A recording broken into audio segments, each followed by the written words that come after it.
Welcome to my podcast, Rising from the Shadows, Building Self-Love After Narcissistic Abuse. My name is Marlon, and I'm privileged to have you join me on my journey of healing and self-discovery.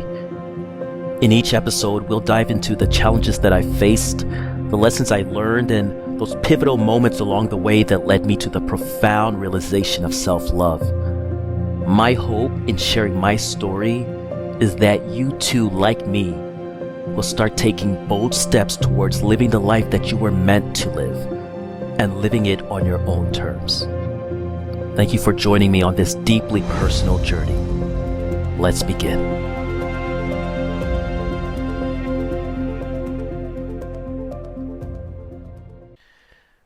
When you find yourself at a crossroad in your life and you don't recognize the circumstances you are in, you don't recognize the person you've become, how much you've lost of yourself,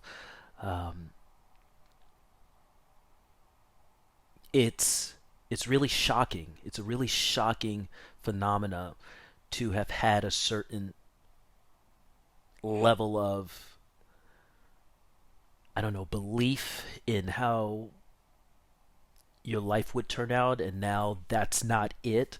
I find it very helpful for me to reflect on the past, to honestly answer the question, how did I get here? How did I get here? Today, I want to discuss how over time I systematically cut off my connection with my own intuition.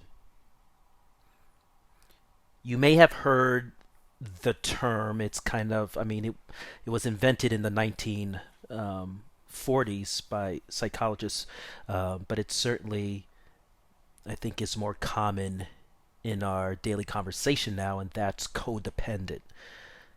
Well, it certainly accurately described the first 36 years of my life. Some common signs of codependency include having a deep-seated need of approval from others, having self-worth that depends on what others think about you, having a habit of taking on more work than you can realistically handle, not only to earn praise, but also to lighten a loved one's burden. It's a tendency to apologize or take on blame in order to keep the peace. It's a pattern of avoiding conflict, a tendency to minimize or ignore your own desires, excessive concern about a loved one's habits or behaviors, a habit of making decisions for others or trying to manage loved one's moods. It also means that the mood that you may have reflects on how others feel rather than what you're feeling in your own emotions. It's guilt or anxiety when doing something for yourself instead of for someone else. Doing things you really don't want to do or simply to make others happy.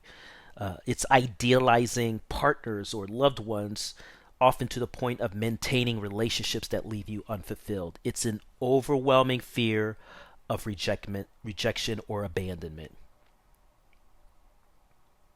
In the past 3 episodes, we talked a lot about my family of origin and my early beginnings. Throughout all of that hurt and dysfunction, there was always that little piece of pride of myself knowing that I knew who I was internally, and I just didn't have the space to be that person authentically because I was a child living in, under my parents' roof.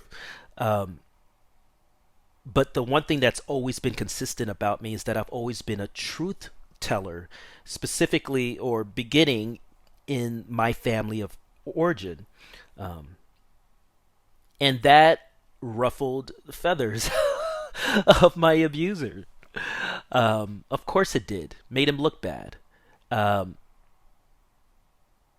Early on, I was labeled as sensitive. And for those of you who are vocal about standing up against mistreatment, standing up against abuse, standing up against poor behaviors of others, you too may have been labeled as you're sensitive, right? You can't take a joke. But I was. And it certainly wasn't a compliment to me then that I actually now hold it as. I am proud to be sensitive.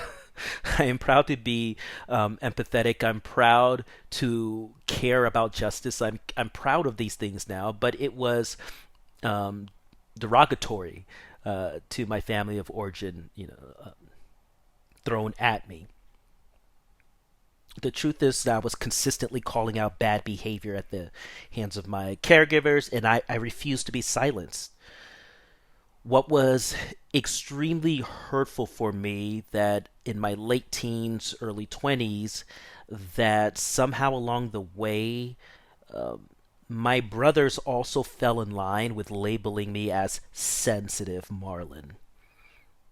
And knowing that the people closest to me who went through you know, the same horrors of my childhood were aligned in this way with our abuser, this was the ultimate betrayal, and it was so confusing too, right?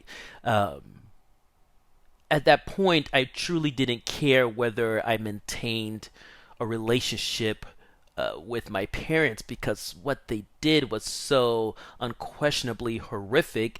I didn't have I had little, if any, cognitive dissonance about wanting to essentially cut them off from access to my life. But my brothers, these are the people that I survived with.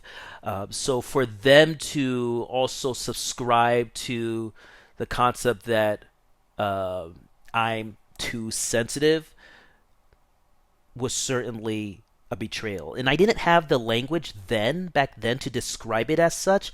All I knew was that my brothers were the only people in my life who knew me and the only people who could possibly understand where I was coming from.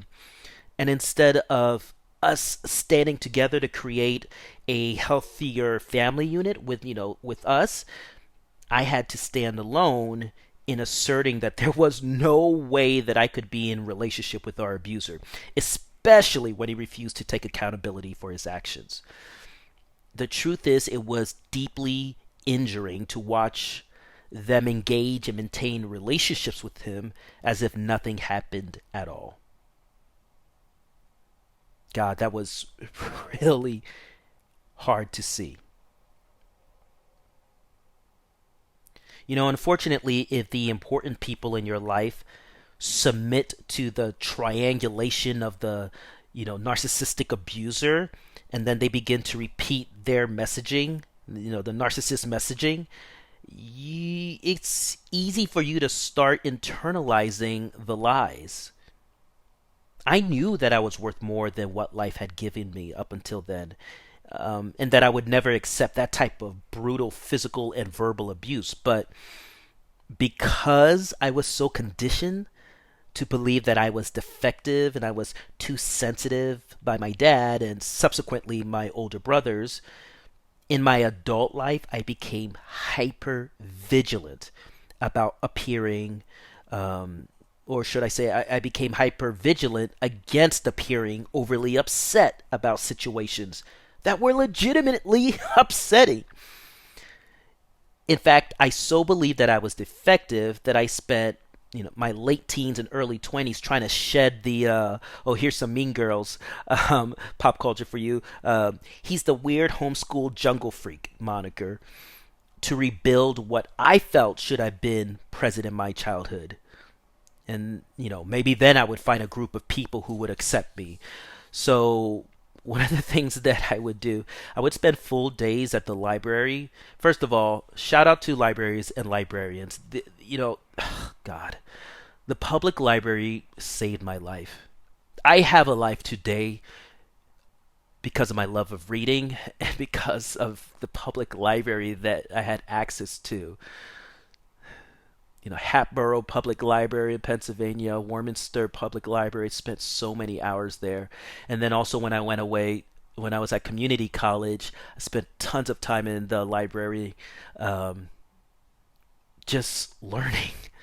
Um, but I would spend full days at the library in their audiovisual room, just watching movies, watching shows that came out during my childhood that I didn't have access to in my childhood, but I was consuming it now as 18-year-old and later on in my life. So I would also listen to like popular music that I would have listened to if I had exposure to the outside world. I remember like just sneaking to listen to the radio when I could. This was the era of Bad Boy Records and all that crew. I remember listening to like Missy Elliott. I remember listening to Lil Kim, and all the like really classic hip hop and R&B songs in the '90s. But what happened was like I sped myself up, caught my I tried to catch myself up to speed to all the pop culture references, the shows, the movies, things like that, just to not look weird. I did this so I had something to add to social interactions besides, the trauma of my childhood. I so desperately wanted to be able to seamlessly integrate with a friend group and a new family unit at some point. I attempted to shed the shame of the reality of my upbringing and bridge out. I wanted to make sure that I wasn't overreacting to new people I met and like expose myself as being essentially, you know, for lack of better words, a whiny little bitch. Um, as I was pretty much been told by the people in my life. Because I thought that at that point, a sign of maturity and being empowered was nothing ever bothering you, and me being able to take a joke. Um, and because I was still looking externally for validation that I was a good person and my feelings were reasonable, I stayed silent on a lot of issues, right? Because up until then, my worldview was that Marlon's not okay, and other people are more okay, or Marlon doesn't have the answer, so I have to go to others for the answers. This is how I began to betray myself. If there is a consistent theme of my self betrayal, it has been me taking the emotional responsibility by sparing people from the negative consequences of their words and their actions. This 100% destroyed my ability to trust my intuition and find safety within myself. I want to talk about some key memories that I have of me betraying myself and me betraying and ignoring my intuition. It really starts out with how I interacted with my father specifically after I was an adult, after I was no longer living under his roof. Um, as I mentioned before, my other siblings were still hanging around him, um, having quote unquote family time that we actually never like spent as a childhood, but now that my dad had, a new wife, a new family, or what have you, all of a sudden we're pretending to act like this normal family unit. Um, and what I didn't want was to be away from my brothers. Like I didn't want to lose my brothers. In my mind, the only family, real family that I had.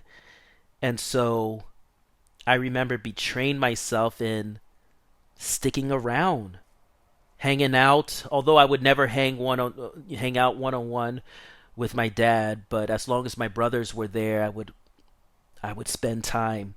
I remember feeling forced to hug him, even though my body rejected every single second of it. I hated it.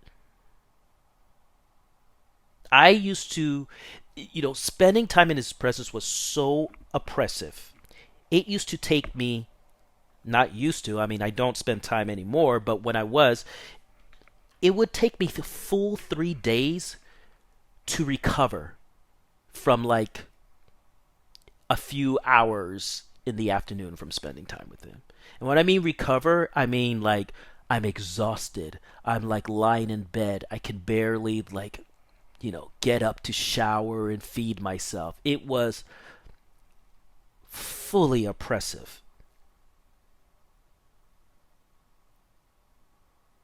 But because I was still latching on to the external validation of others and just so desperately wanting to have a quote unquote normal life and to be viewed as normal, um, and not this like, you know, pathetic person, to be pitied. Because contrary to some people, I know who think that this whole project is about people pitying me. I actually have such great pride about where I came from to where I am today. I don't feel pity for myself about those things. They are just parts of my story. And I didn't want others to look at me and hear my story and think of me with pity. What I always wanted was to people to be like, "Oh wow, like how amazing, this is who you are from that."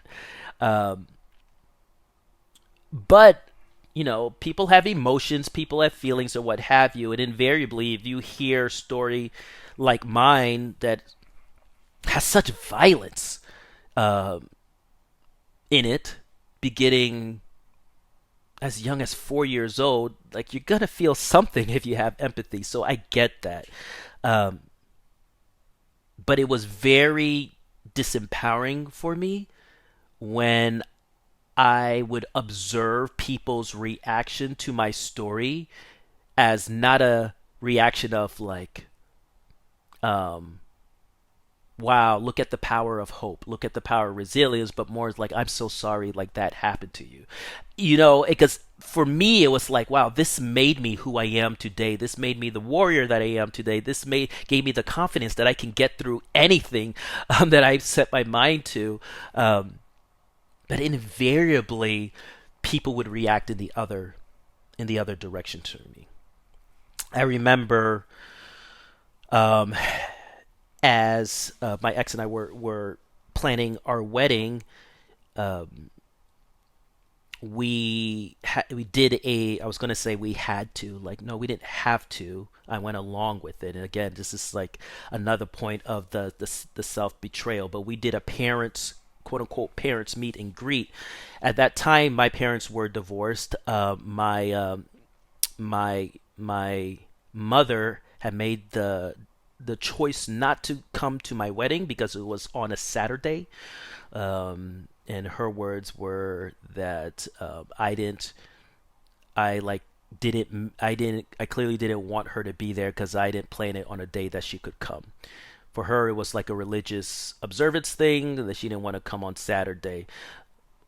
And then, which I shot back at her, is like, wait a minute, you went to my cousin's wedding in Montreal, and that was on a Saturday. What changed between 2016 and 2017?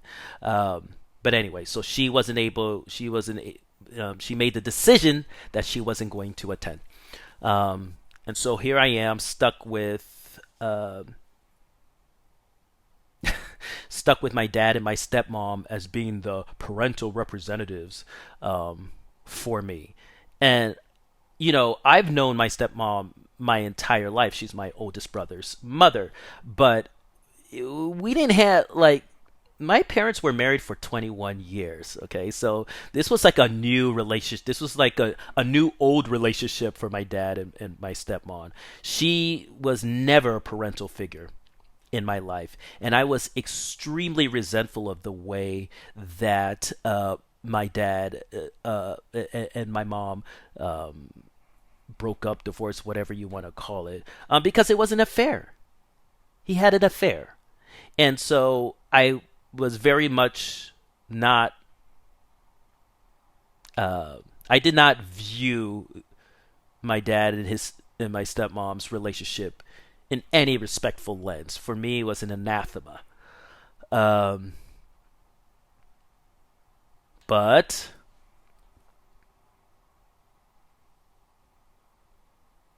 I didn't. Um, Previously up until then, I'd I've always been honest to disclose to at that time my future in-laws about like my my background and kind of the complexities about my relationship with family members. And this came up kind of naturally in conversation because you get to know someone, you ask them what they do, what kind of special things their families do, what do they do for the holidays, etc.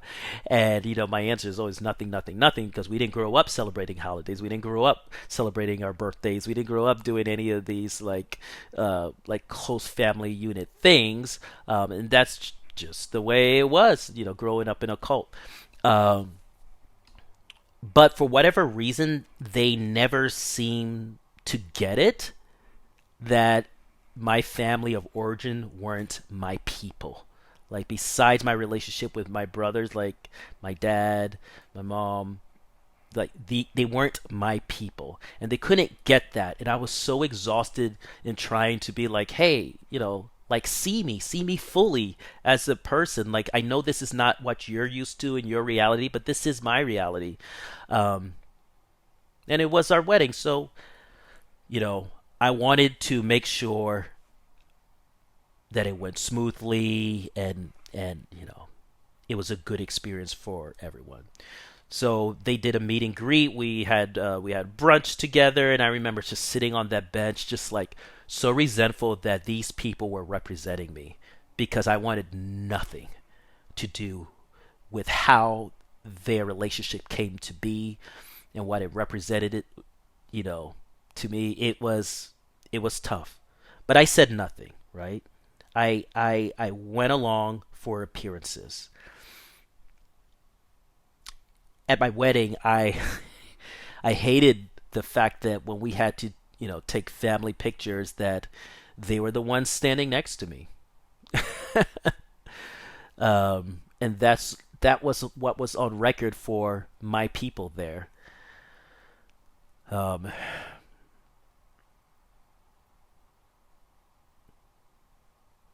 another theme about self betrayal was sharing parts of my story that I wasn't ready to share. Because I've always like valued honesty, but what I didn't know then,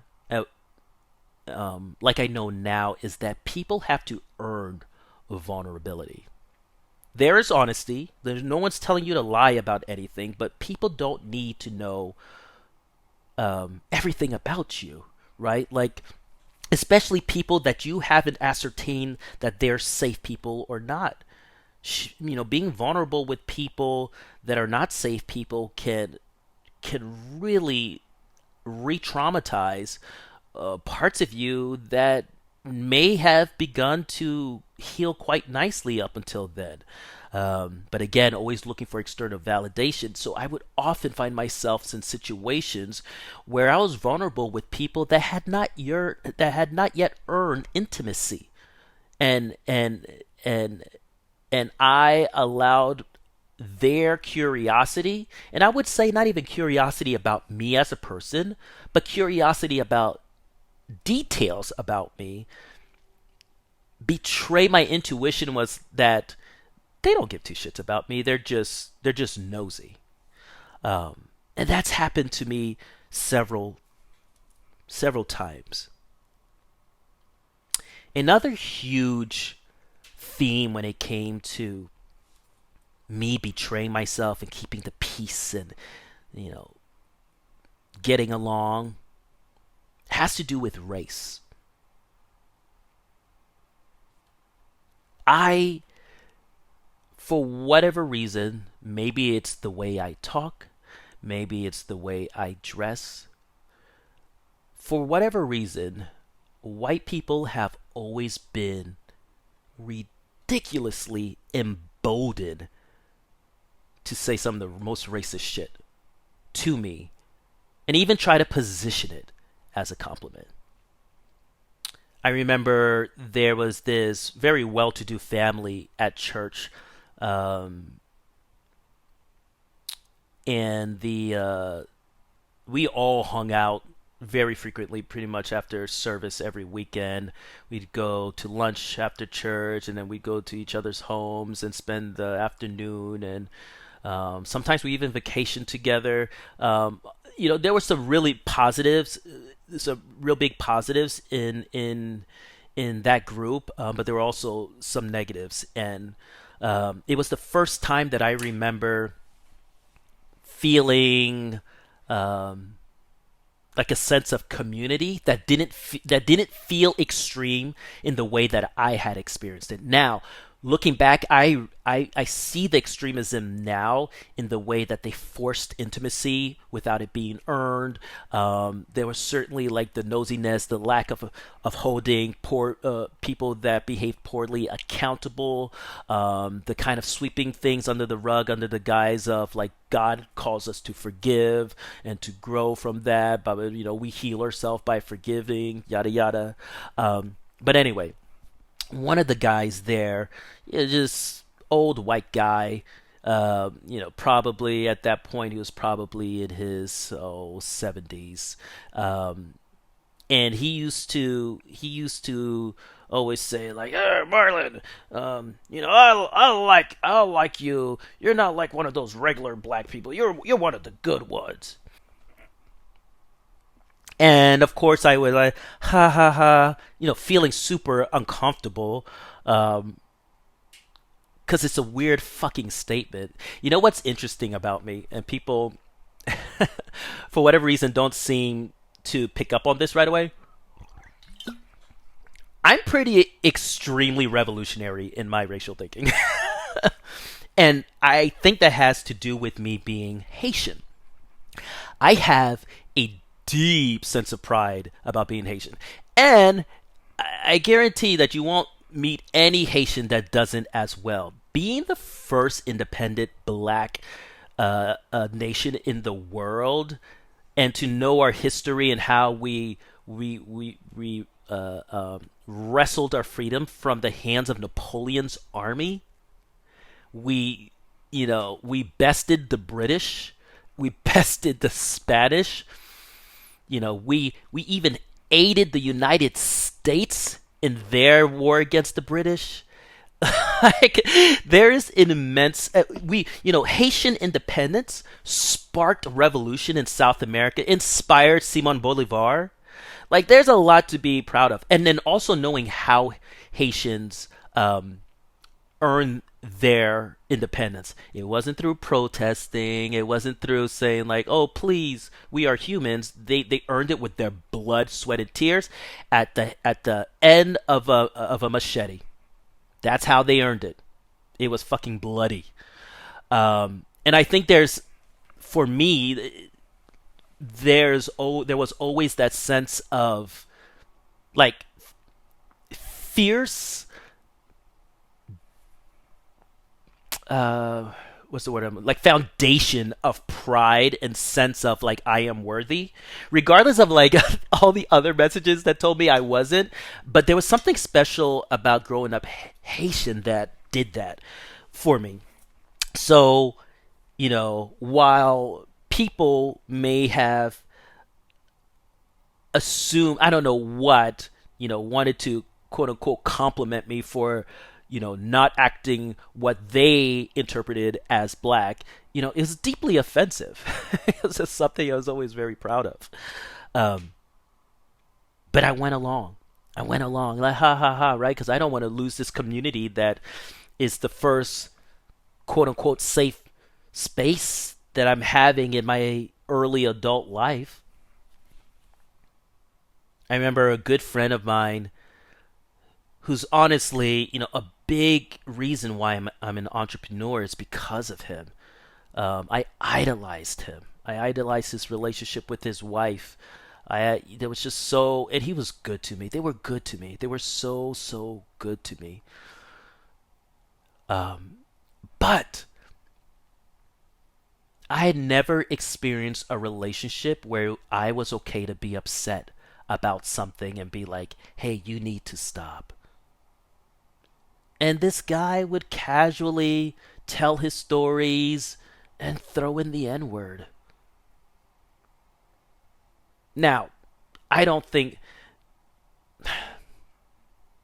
you know what, I'm not going to, I was just about to make excuses for him. The fact of the matter is he would casually use the N word in humor and what have you. Um, it made me uncomfortable.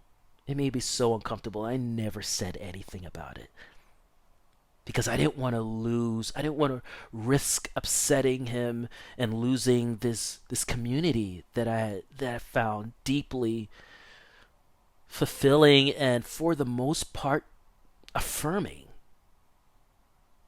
Now, to be fair, I had no proof that if I did say something to him that he wouldn't have been like, "Oh, Marlon, you're absolutely right, man. I'm sorry. Like, I would never want you to feel that way." He could have said that. I never tried. I was so afraid of losing that I betrayed my intuition. I betrayed my needs in order to maintain. You know, I spent 8 years in the Marine Corps, and the Marines have the saying that oh, Marines don't see color. There's only dark green and light green, and they say green because the color of our service uniforms. Um, the truth is that's a lie. Some of the most wonderful people that I've ever met are Marines, and I mean like deeply thoughtful, deeply caring, empathetic. Um, like some of the best people I've ever met in my life were Marines. Some of the most wildly fucking racist people also in the Marines as well. Um, but the culture of the military, certainly the Marines, is that oh, you know, everybody's got to take a joke, right? Like it's not that serious. Don't take yourself so serious. If you want to integrate seamlessly, you don't cause problems. Right? You fly under the radar. Um, and a really self-harming habit that I picked up was like self-deprecating racial humor to come across as the cool guy. Like, you know, oh, Marlon's so funny. He you know, he's so unserious. He's not sensitive. He's right?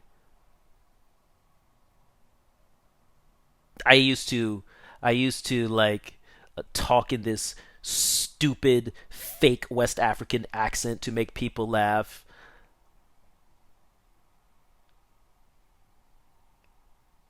I didn't have the language then that I do now, and I realize at some level I could tell around certain people that my whole self was not acceptable around them.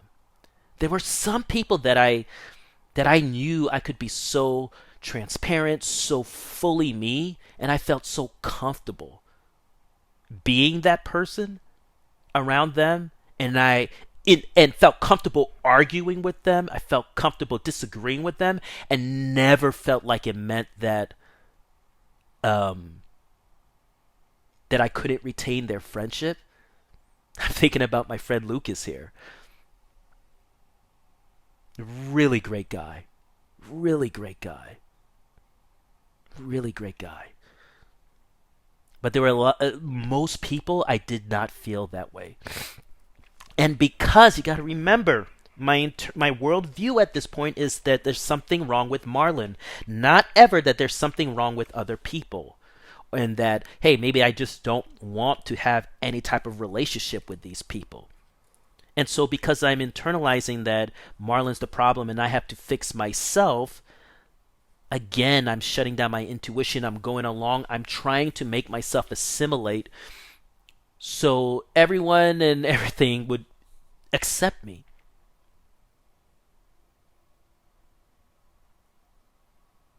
And it wasn't just like pretty outwardly vocal racist people in my life. It was also liberal, my liberal white friends, my progressive white friends that would use me because clearly they didn't have a lot of black friends to kind of like assuage um, their discomfort by I would they would approach me and ask me like what I would call is like, in your opinion, is this racist? Type questions.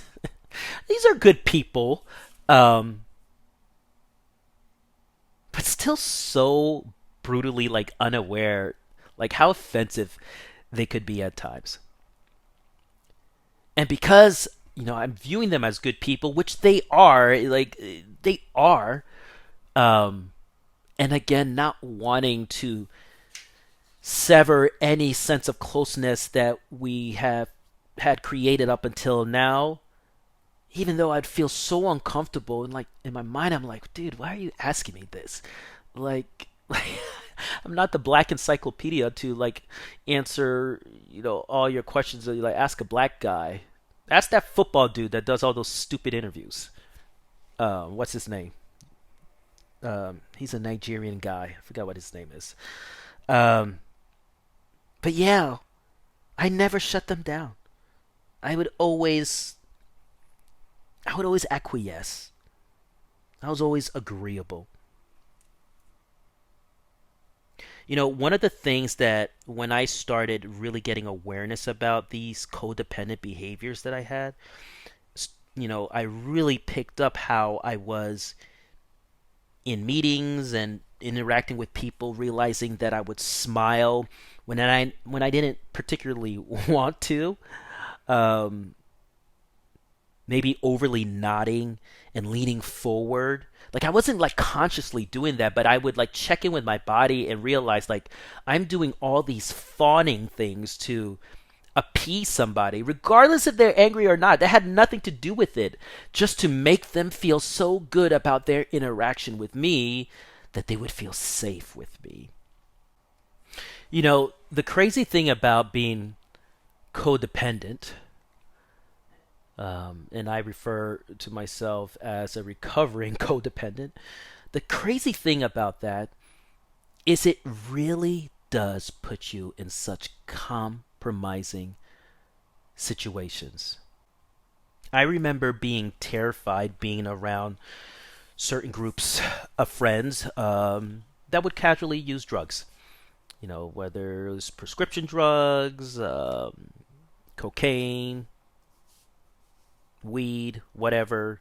Um, Also, drinking in really compromising situations like driving in the car with open containers.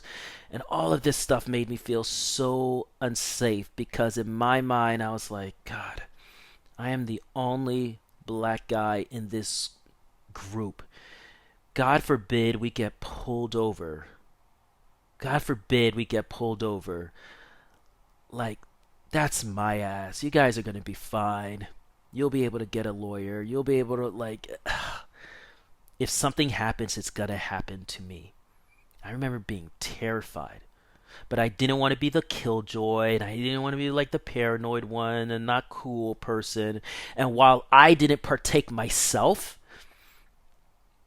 I still got in the car, right? I was still present. All those things were happening, even though I felt so uncomfortable. I felt unsafe.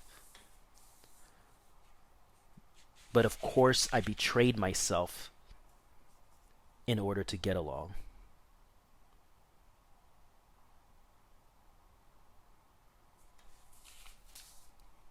One of my most shameful memories of self betrayal, and the reason why it's shameful for me is because it had to do with a loved one and not just me denying myself. This occurred at a Marine Corps birthday ball. My girlfriend at the time was there with me. She had on a beautiful, beautiful gown. Her hair was great. Her makeup was great. The gown was elegant and still very sexy, but very appropriate for for the event. Um, I remember the husband of my boss, my staff NCOIC, who I known and we had hung out before, um, made a lecherous, misogynistic, locker room talk comment about her appearance. He, looked down at her breasts and, her curves were exposed a little bit and like ogled her and was like, "Oh, she looks there."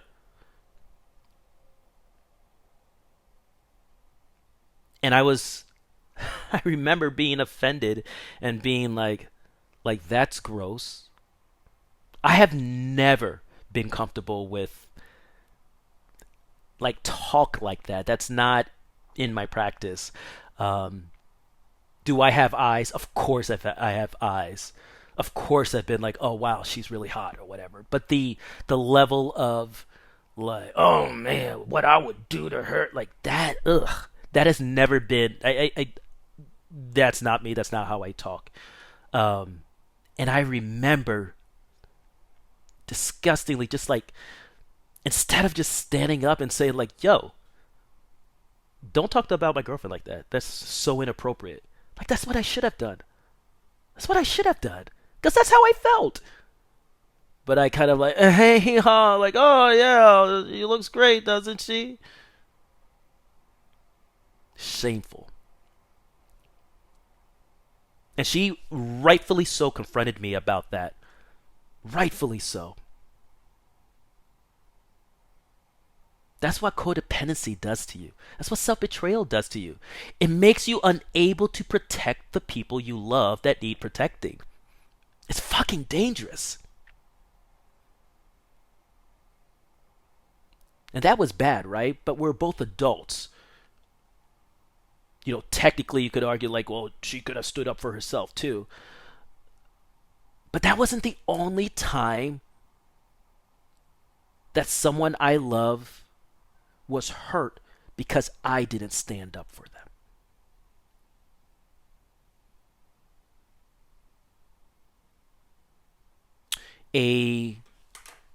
A person in my family um, was telling this story, had told me this story before, and I don't even remember the details of the story. All I remember is this person who happens to be white used the N word and the hard ER. Okay. And no one was rapping a song, as lots of people like to make excuses for it, like it's in the song lyrics. Um, no, he used it. Made me so uncomfortable. Never said anything. Okay, but that's just me, right? Like that's just me. That's not hurting anyone. That's just my experience. Well, two friends of mine from back home in Philly came to visit me, and this other family member stopped by, and I think we ate some food or were just hanging around the kitchen table or what have you. And I don't even know how this story came up again, but he told a story, and he used the N word again.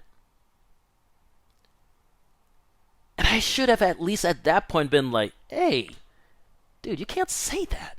Like, what are you doing? That's deeply offensive." But I opted to keep the peace instead of protecting the feelings of the other black person that was there, that came to my home to visit me and was subjected to this.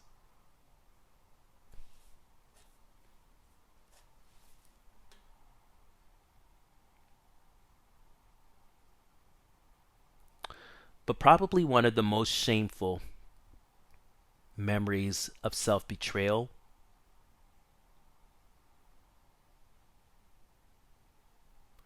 was when I took my son for his first big boy haircut at a proper barbershop, not a salon shop, a barbershop.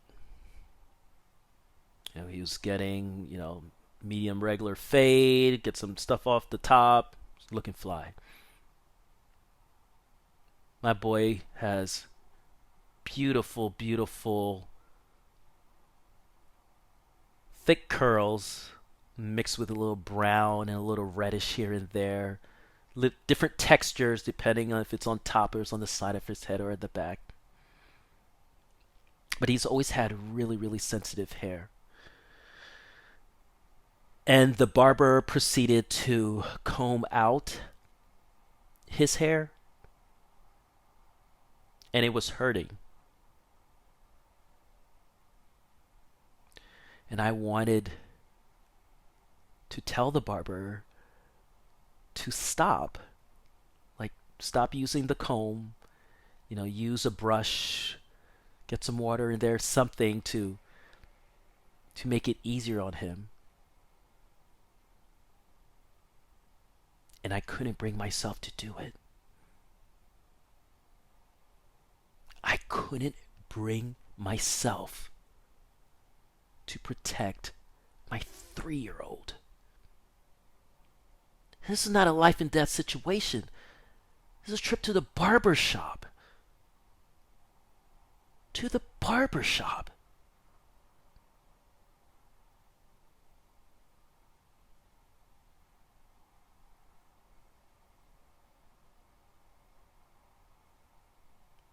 This is how deeply insidious self-betrayal is.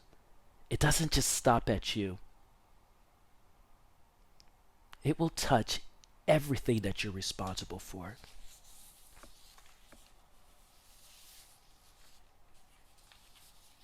So how did I get to where I am today, or should I say most recently, where I felt completely disempowered, completely subscribed or internalized that I had no autonomy, that I had no real authority over my life? It's because over the years I systematically shut down the parts of me that were standing up for me. I shut them down and completely severed my connection with the Marlon that loved me enough to keep me safe. And so because I wasn't safe inside, I stopped being safe outside. And people that I loved and wanted to take care of were also not safe.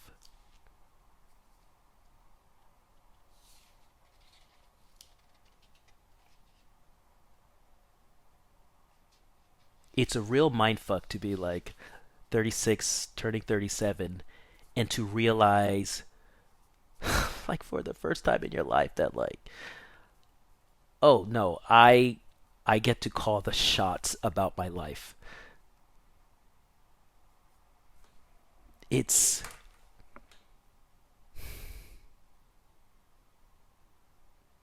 I am not there yet, but I am working on trying to have compassion for myself about that.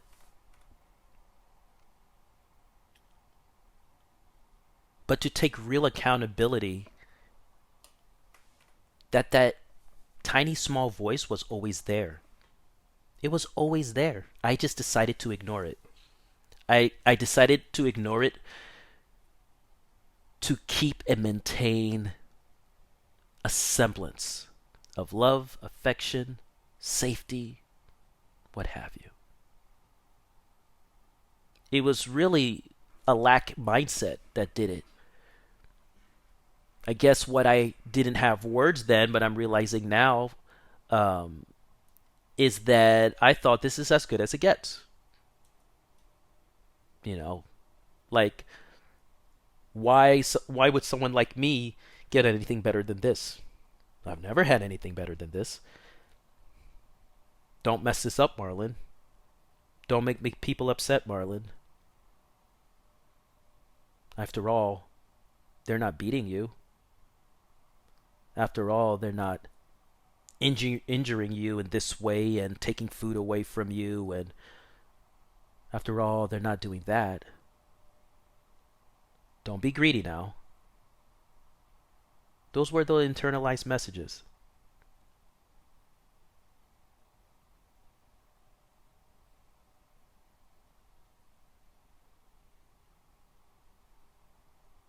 I'm so thankful that it didn't end that way. I'm so thankful that I was able to get back in touch with my inner self, where I could show up for myself again. And of course, it shook things up. Oh boy, did it shake things up. But let me tell you something. Woo! When you stand in your power, when you stand in your truth, when you release the need to hold on to things that are just not serving you, you start to see them for what they really are. Here's the thing. Anybody worth a damn, anything worth a damn, when you show up as your full authentic self, they'll still be there. And they'll celebrate that with you. And if they're not, it's just not worth a damn. And yes, you have to mourn. You have to mourn that these are real losses. These are real relationships had. This is real time spent. These are it's real. It's not fake. Just because it's no longer in your life doesn't mean like it didn't mean anything to you at that time. Of course it did. Don't be one of these people that say like, "Oh man, you were never my friend." No, they were. Maybe they were. Let it hurt. God, it hurts. Losing that, it hurts. It hurts so bad. Let it hurt. Let it hurt. Because it was important to you. It mattered to you. Don't gaslight yourself into thinking like it wasn't important. Of course it was. Of course it was. You wouldn't have tried so hard to keep the peace if it wasn't. You wouldn't have put in so much effort for other people's comfort if it wasn't. So it's gotta hurt. At least for a little bit. And you don't know how long it will or will not continue to hurt. But just take comfort that when you let go of things, it just opens you up for something better, for something fuller, for something more authentic. I'm really looking forward to talking about how I got back in touch with myself. Oh, it's so beautiful. It was such a beautiful moment. But I'm going to stop now. And thank you for listening.